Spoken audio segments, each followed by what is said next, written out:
ओम नमः शिवाय। नमस्कार दोस्तों, स्वागत है आप सभी का आपके अपने यूट्यूब चैनल खुशहाल ज़िंदगी में। दोस्तों, पितृपक्ष का समय चल रहा है। ऐसे में हम सभी लगातार अपने पितरों के निमित्त श्राद्ध, कर्म, पिंडदान इत्यादि करके तथा नाना प्रकार के उपाय और जो पितृपक्ष के दौरान नियम बताए गए हैं, इन सभी नियमों का पालन करते हुए पूरी चेष्टा में हैं कि हमारे पितृ को प्रसन्न करें।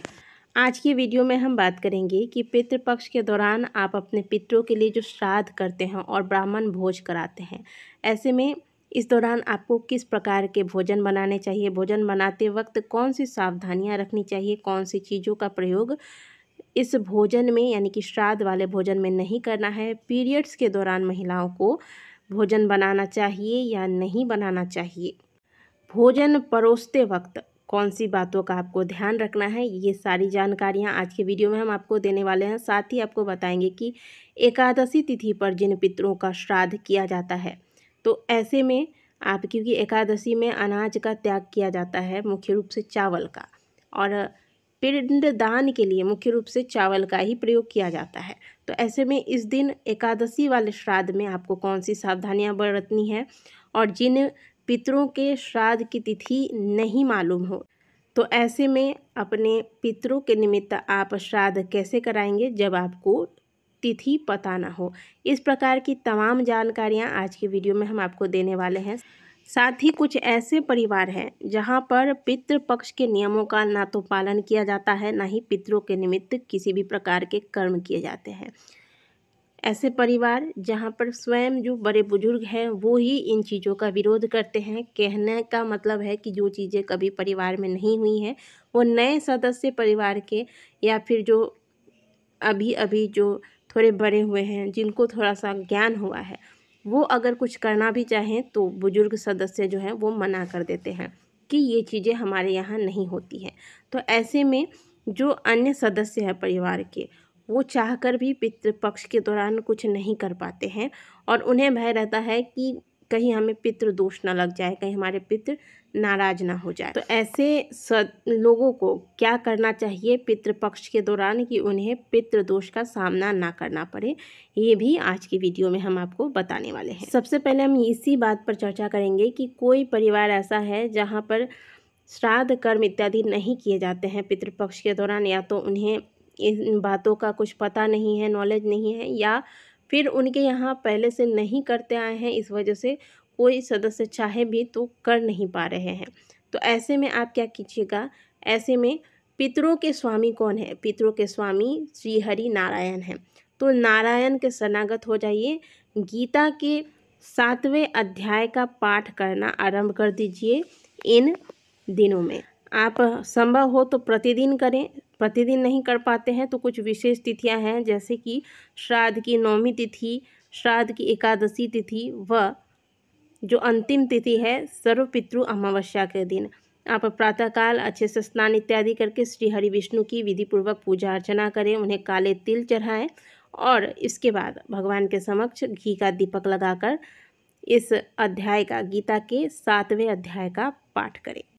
इसके अलावा आप पीपल पूजन कर सकते हैं।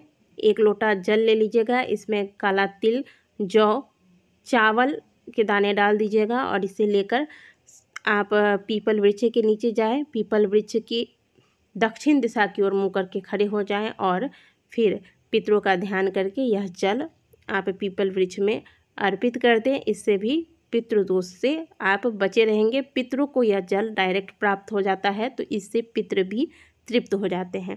तो ये कार्य कर लीजिएगा जो लोग और कुछ नहीं कर पा रहे हैं। अब बात करते हैं श्राद्ध पक्ष के दौरान आप श्राद्ध में जो भोजन बनाते हैं उनमें आपको कौन सी विशेष सावधानियों का ध्यान रखना है। देखिए, श्राद्ध पक्ष में खीर अवश्य बनाया जाता है जब हम ब्राह्मणों को भोज कराते हैं, तो इस बात का ध्यान रखिएगा कि क्योंकि ये जो आप भोजन तैयार करते हैं वह सबसे पहले पितरों को समर्पित किया जाता है, ठीक है, पितरों के निमित्त निकाला जाता है।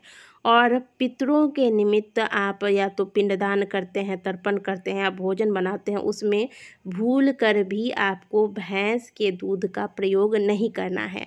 तो अब पैकेट वाले दूध का जब आप प्रयोग करेंगे तो आपको तो पता नहीं है कि यह पैकेट वाले दूध में भैंस का दूध मिला हुआ है या फिर गाय का दूध मिला हुआ है। आप क्यों इसकी शुद्धता का कोई प्रमाण नहीं मिलता है। इसीलिए कहा जाता है कि आज के दिन आप केवल और केवल गाय के, वो भी देसी गाय के दूध का प्रयोग करें। ठीक है। भोजन में आपको भूल के भी अचार और कुम्हड़े की सब्जी का प्रयोग नहीं करना है। साथ ही पत्ते गोभी या फिर बैगन इत्यादि का भी प्रयोग श्राद्ध में जो आप सब्जियां बनाते हैं उसमें नहीं करना है। श्राद्ध पक्ष में आप श्राद्ध के निमित्त जो भोजन बनाते हैं उसमें साग नहीं बनाना है और कहीं से भी इसमें प्याज लहसुन का प्रयोग नहीं करना है। ये आप सभी जानते होंगे। मेरा यह कार्य है दोबारा से आपको बताने का, तो मैंने आपको बता दिया कि प्याज लहसुन का भी प्रयोग नहीं करना। वैसे कुछ ऐसे भी लोग हैं जिन्हें इन चीज़ों का पता नहीं होता है। और खट्टी चीज़ों का प्रयोग नहीं करना है श्राद्ध पक्ष के दौरान आप जब भोजन तैयार करते हैं। जो महिलाएं पीरियड से गुजर रही हैं उन्हें श्राद्ध पक्ष के भोजन को हाथ नहीं लगाना है। श्राद्ध के निमित्त जो भोजन बनता है वह पवित्रता से बनाएं। पीरियड्स के दौरान आप इस भोजन को नहीं तैयार करें। श्राद्ध का भोजन जब भी बनाएं तो स्नान करके पूरी पवित्रता के साथ बनाएं। रसोई को अच्छे से साफ करें और जब तक यह भोजन पितरों को नहीं चढ़ जाता, ब्राह्मणों को नहीं जिमाया जाता, तब तक इस भोजन का एक भी अंश घर के अन्य सदस्य नहीं चखेंगे। श्राद्ध के निमित्त जो आप भोजन बनाते हैं और ब्राह्मणों को आप जो भोजन खिलाते हैं इसे कभी भी एक हाथ से नहीं पकड़ना है। भोजन की पत्तल को या फिर थाली हो या फिर जिस भी पात्र में आपने कुछ रखा हो भोजन के लिए, उसे आप दोनों हाथ से पकड़ेंगे, एक हाथ से भोजन को नहीं पकड़ना है। दोस्तों ये छोटी छोटी सी चीज़ें हैं। ऐसा नहीं आपने भोजन बनाया और आपने ब्राह्मणों को खिला दिया बस हो गए पितृ प्रसन्न। इसमें भी बहुत सारे नियमों का आपको ध्यान में रखना है। तो ये भी एक नियम है, आपको दोनों हाथों से पत्तल पकड़ना है। एक हाथ से पकड़ने से पितृ रुष्ट होते हैं और इससे ब्राह्मणों का भी अपमान होता है। ठीक है। तो ये कार्य भी आप ध्यान रख के कीजिएगा। पितरों के लिए भोजन निकालने के बाद आप इन 3 प्राणियों को आज के दिन भोजन अवश्य कराएंगे। सबसे पहले एक अंश गौ माता को, एक अंश कौवे को और एक अंश कुत्ते को शाम होने से पहले आपको यह भोजन इन तीनों प्राणी, क्योंकि आजकल घर में तो आपको तुरंत मिल नहीं जाएगा। आप जो श्राद्ध कराते हैं तो आपको निकाल कर रख देना है और जब जैसे हो, और अगर साथ साथ में आप दे सकते हैं तीनों प्राणियों को तो इन तीनों जीवों को आप उसी समय ये भोजन का अंश जो आपने निकाला है भोजन उन तक पहुंचा दे, या फिर आप बाद में करते हैं तो कम से कम सूर्यास्त होने से पहले अवश्य पहुंचा दीजिएगा। ठीक है। इसका ध्यान रखिएगा, इसमें बिल्कुल भी आपको लापरवाही नहीं करनी है। भोजन जो आप पत्तल में परोसते हैं ब्राह्मण को, तो वह पत्तल जो है कोशिश कीजिएगा कि केले का पत्तल हो, यह सबसे शुद्ध माना गया है। अब बात करते हैं कि जो लोग नहीं जानते हैं कि उनके पितरों का श्राद्ध किस दिन है तो उन्हें क्या करना चाहिए। तो जिनको नहीं मालूम होता है अपने पितरों की श्राद्ध की तिथि, जिस दिन उनकी मृत्यु हुई थी वह तिथि अगर आपको नहीं पता है, तो ऐसे में आप पितृपक्ष की सबसे अंतिम तिथि जो कि सर्वपितृ अमावस्या 14 अक्टूबर को है, इस दिन आप अपने पितरों के निमित्त पिंडदान, तर्पण, ब्राह्मण भोज, दान इत्यादि जो करना है वो करा सकते हैं। इसीलिए इसे सर्वपितृ अमावस्या के नाम से जाना गया है। ठीक है। इसके बाद एकादशी श्राद्ध की बात करें, ध्यान रखना है कि इस दिन आपको चावल का प्रयोग नहीं करना है। तो आप जो भी भोजन कराएंगे कोशिश कीजिए कि आज के दिन ब्राह्मणों को, क्योंकि ब्राह्मण भी एकादशी व्रत का पालन करते हैं, तो हो सकता है कि ब्राह्मण आज के दिन जीवने से मना ही कर दे, तो उन्हें आप फलाहार कराएं और फलों का ही दान करें। आज के दिन आप अगर भोजन कराते भी हैं तो इसमें आपको चावल का प्रयोग नहीं करना है, आप पूरियां बना सकते हैं।